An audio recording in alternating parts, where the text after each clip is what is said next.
en 3 Chapters Voz exploramos la última parte de este artículo de 3capítulos.com.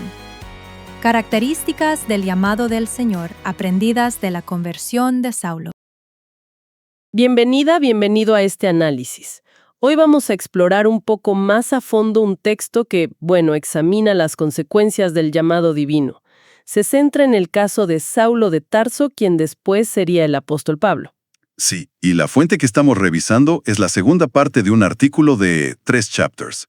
Se llama Consecuencias del llamado del Señor aprendidas de la conversión de Saulo. Perfecto. Y este análisis se basa sobre todo en Hechos, capítulo 9, versículos 15 al 31. Es interesante cómo lo estructura la fuente. Ajá. Tiene una introducción que, resume lo que ya se vio. Que el llamado no es por méritos, porque Saulo era perseguidor, no. Y presenta el plan de Dios que le revela a Ananías. Cierto. Que Saulo sería un instrumento escogido, usa la palabra griega skeos, que significa vasija, con la misión de llevar el nombre de Jesús a gentiles, reyes israelitas. Y también le adelanta que sufriría mucho. ¡Uf! Y se apoya en otros textos, como 2 Timoteo, Romanos, Juan, para subrayar que Dios es soberano al elegir y que el creyente es un instrumento. Entendido, pero creo que lo central de hoy, el corazón de este análisis, está en la siguiente parte, la sección de desarrollo. Ahí es donde se ven los efectos más inmediatos, ¿no es así? Justamente. Esa sección de desarrollo es el foco principal de esta parte del artículo, y lo mira desde 2 lados. A ver. Primero, el impacto directo personal en Saulo, y segundo, cómo eso afecta, cómo repercute en la comunidad de discípulos que ya existía. Me interesa mucho ese impacto personal. El relato en Hechos es muy fuerte. Ananías, que tenía miedo, va, lo encuentra, le pone las manos encima y lo llama hermano Saulo. ¡Qué momento ese! Sí. Y ahí nomás dice que le caen como escamas de los ojos, recupera la vista, se llena del Espíritu Santo, se levanta, se bautiza y come. Y casi al instante, enseguida predicaba a Cristo en las sinagogas, diciendo que este era el Hijo de Dios. Es un cambio rapidísimo. Totalmente. Y lo que la fuente resalta es justo eso, esa inmediatez, y lo conecta con lo que Pablo mismo dice después en Gálatas 1. Ah, claro. Que su evangelio no lo aprendió de hombres, sino que fue revelación directa de Jesucristo. El artículo subraya eso. Este Saulo, que estaba ciego, llevaba 3 días sin comer, confundido, estaba quebrado. Sí. Y es Dios quien lo capacita sobrenaturalmente. Fíjate que hasta nota el detalle de que elige bautizarse antes de comer. Cierto, eso dice mucho de sus prioridades nuevas. Exacto. Señala un cambio radical ahí. Y el contenido de su primera predicación. Jesús es el Hijo de Dios. El artículo dice que eso es evidencia de una conversión real, citando Romanos 10, ¿no? Lo de confesar y creer para ser salvo. Precisamente. Lo ven como una prueba de autenticidad. Pero también me llama la atención su reacción cuando lo empiezan a contradecir.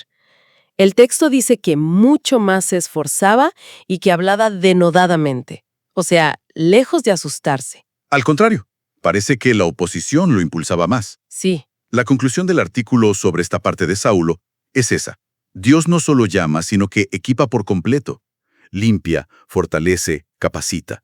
Y la respuesta de Saulo es dedicarse de lleno a predicar, sin importar el costo. Entiendo. Ahora, vayamos al segundo ángulo del desarrollo, el impacto en la iglesia, en los discípulos. Mencionaste a Ananías. Sí, Ananías es una figura clave aquí. Un discípulo común, digamos, que obedece a pesar de su miedo inicial. Y el gesto de llamarlo hermano. Fundamental. Para la fuente, eso es señal de inclusión inmediata, de aceptación. El argumento central del texto es que el llamado de Dios nunca es solo para uno mismo, aislado. Ajá. Está ligado sí o sí a pertenecer y participar en la comunidad de fe. La comunidad es vital. Y se ve cómo esa comunidad actúa. Primero, lo protegen. Los mismos discípulos en Damasco, que seguro le tenían pánico antes. Claro. Ahora lo ayudan a escapar. Lo bajan por el muro en una canasta. Imagínate la escena. Sí, arriesgándose ellos. Y luego en Jerusalén, al principio desconfían. Es lógico. Pero entra Bernabé.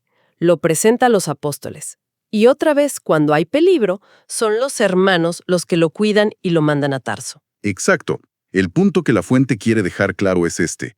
El llamado divino a una persona, inevitablemente, moviliza y transforma a toda la comunidad. La hace crecer. La hace crecer, sí, en amor práctico, en servicio mutuo, en valentía como grupo.